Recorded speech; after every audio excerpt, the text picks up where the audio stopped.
Alpiniste de la tristesse, ne cessant pas de grimper. Elles sont ce drapeau que je plante sur chaque nouveau sommet. Je les sens qui descendent en rappel le long de mes joues. Les jours où je me souviens que rien ne vaut vraiment le coup. Et lorsque l'une d'elles s'écrase à la commissure de mes lèvres, j'écarte sèchement son cadavre d'un revers de la main. Ce goût amer ne me quitte plus, donc le salé ne sert à rien.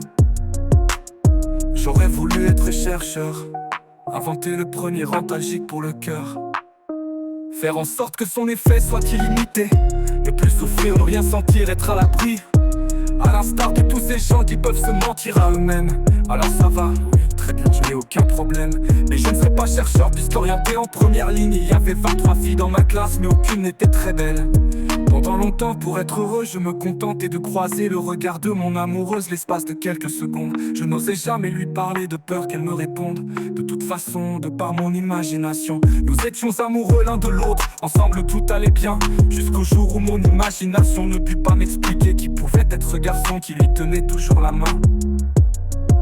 J'ai glissé du lycée vers la vraie vie, lassé que mes envies ne prennent jamais corps. À force on devient mort. Elle descend en rappel lorsque j'oublie que des choses blessent. Je connais bien des vertiges, des alpinistes de la tristesse. Et portent en importance ce que je n'arrive plus à porter. Tant pis si à la fin mes sentiments sont desséchés. Des déceptions au décès, je n'en fais plus un drame. Cela partira avec les larmes.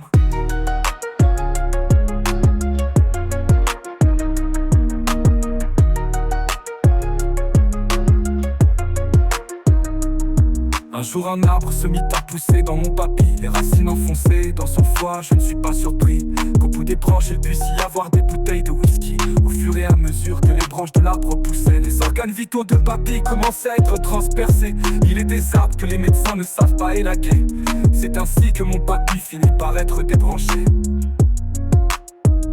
Et toi, quel fruit vas-tu cueillir sur l'arbre à maladie? Ne sois pas stupide comme moi, n'attends pas de croquer dedans pour regretter de ne pas avoir su apprécier certains instants. C'est quand je les appelle et qu'elles n'en font rien que je comprends que quelque chose en moi est déjà brisé irrémédiablement, souvent frustré par leur absence. C'est mal mais je compense, des sanglots rouges éclatent le long de mes poignets.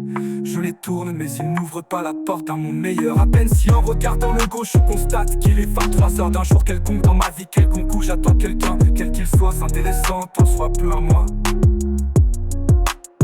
Mais les gens n'ont pas le temps et quelque part je les comprends. De toute façon tout ça n'est rien, je n'en fais pas un drame. Cela partira avec les larmes. Avec les larmes.